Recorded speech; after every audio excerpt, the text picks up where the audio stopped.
बच्चे बारस बरते जिसे गौअस्त द्वादशी भी कहा जाता है। विशेष रूप से माताओं द्वारा अपने पुत्र की दीर्घ आयु आस्था और सुख समृद्धि के लिए किया जाता है। इस दिन गाय और बछड़े की पूजा की जाती है क्योंकि गाय भारतीय संस्कृति में माँ के समान मानी जाती है और बछड़ा पुत्र का प्रतीक होता है। यह व्रत भादो मास की कृष्ण पक्ष की द्वादशी तिथि को मनाया जाता है। वृक्ष बारस की गाथा न केवल धर्मी की आस्था को प्रकट करती है बल्कि इसके माध्यम से यह भी सिखाया जाता है कि हमें पशु पंछियों और प्रकृति के साथ प्रेम और सम्मान का व्यवहार करना चाहिए। इस व्रत में विशेष रूप से दूध, दही और गाय से जुड़े उत्पादों का त्याग किया जाता है ताकि गौ माता को विश्वास दिया जा सके। अब आइए सुनते हैं वृक्ष बारस व्रत की पावन और प्रेरणादायक कथा। वृक्ष बारस व्रत कथा 2025। पौराणिक कथा के अनुसार एक गांव में एक साहूकार था जिसके 7 बेटे थे। एक बार साहूकार ने एक तालाब बनवाया लेकिन 12 बरस तक भी वो तालाब नहीं भर सका। इससे परेशान होकर साहूकार कुछ विद्वान पंडितों के पास गया और उसने पूछा कि इतने दिन हो गया लेकिन मेरा तालाब क्यों नहीं भरता है। तब पंडितों ने कहा कि तुम्हें तुम्हारे बड़े बेटे या बड़े पोते की बलि देनी होगी तब ही यह तालाब भरेगा। तब साहूकार ने अपने बड़ी बहू को उसके माता पिता के घर भेज दिया और पीछे से अपने बड़े पोते की बलि दे दिया, जिसके बाद तेजी बारिश हुई और तालाब पूरा भर गया। इसके बाद वृक्ष बरस आई और सभी ने कहा कि अपना तालाब पूरा भर गया है, इसकी पूजा करने चलो। साहूकार अपने परिवार के साथ तालाब की पूजा करने गया। वो दासी से बोल गया था कि गेहुला को पका लेना। गेहुला से का मतलब गेहूं के धान से है। दासी समझ नहीं पाई। दरअसल गेहुला गाय के बछड़े का नाम था। उसने गेहुला को ही पका लिया। बड़े बेटे की पत्नी भी पीहर से तालाब पूजने आ गई थी। तालाब पूजने के बाद वो अपने बच्चों से प्यार करने लगी। तभी उसने बड़े बेटे के बारे में पूछा। तभी तालाब में से मिट्टी में लिपेटे हुए उसका बड़ा बेटा निकला और बोला कि माँ, मुझे भी तो प्यार करो। तब सास बहू एक दूसरे को देखने लगी। सास ने बहू को बलि देने वाली सारी बात बता दी। फिर सास ने कहा कि बच्चे बासर माता ने हमारी लाज राख ली और हमारा बच्चा वापस दे दिया। तालाब की पूजन करने के बाद जब वो वापस घर लौटे तो उन्होंने देखा बछड़ा नहीं था। साहूकार ने दासी से पूछा कि बछड़ा कहाँ है। तो दासी ने कहा कि आपने ही तो उसे पकाने को कहा था। साहूकार ने कहा कि एक पाप तो अभी उतरा ही है, तुमने दूसरा पाप कर दिया।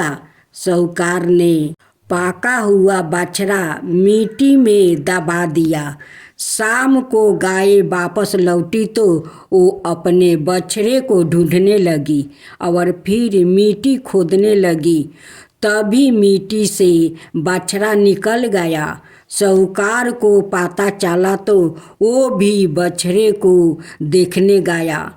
उसने देखा कि बछड़ा गाय का दूध पीने में वो व्यस्त था।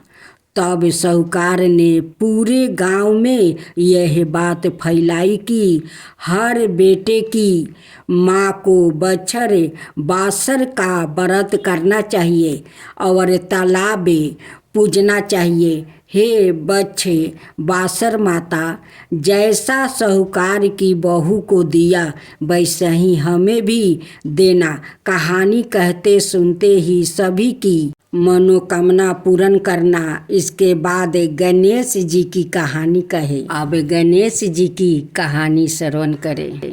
एक बार गणेश जी एक छोटे बालक के रूप में चिमटी में चावल और चमचे में दूध लेकर निकले।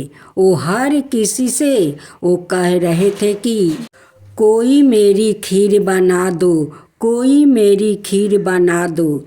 एक बुढ़िया बैठी थी। उसने कहा, लाओ मैं बना दूं। वो छोटा सा बर्तन चढ़ाने लगी। तब गणेश जी ने कहा कि दादी माँ, छोटी सी बर्तन मत चढ़ाओ, बर्तन हो वही चढ़ा दो। बुढ़िया ने वही चढ़ा दिया। वो देखती रह गई कि वो तो पूरा भर गया है। गणेश जी ने कहा, दादी माँ, मैं नहा कर आता हूँ। खीर तैयार हो गई तो बुढ़िया ने पोते पोती खीर खाने के लिए रोने लगे। बुढ़िया ने कहा, गणेश जी आपके भोग लगाना, कह कर चूल्हे में थोड़ी सी खीर डाल दिया और कटोरे भर कर बच्चों को दे दिया। पड़ोसिन ऊपर से देख रही थी। बुढ़िया ने सोचा यह चुंगली कर देगी, सो कटोरे भर कर उसे भी पकड़ा दिया। बेटे की बहू ने चुपके से एक कटोरा खीर खाई और कटोरा चौकी के नीचे छुपा दिया। अब भी गणेश जी नहीं आए। बुढ़िया को बहुत भूख लग रही थी। एक कटोरा खीर का भर कर वो केवाड़ के पीछे बैठकर एक बार फिर कहा, जय गणेश जी आपके भोग लगना, और खाना शुरू कर दिया। तभी गणेश जी आ गए। बुढ़िया ने कहा, आजा रे गणेशा, खीर खा ले, मैं तो तेरी ही राह देख रही थी। गणेश जी ने कहा, दादी माँ, मैंने तो खा ली। बुढ़िया ने कहा, कब खाई?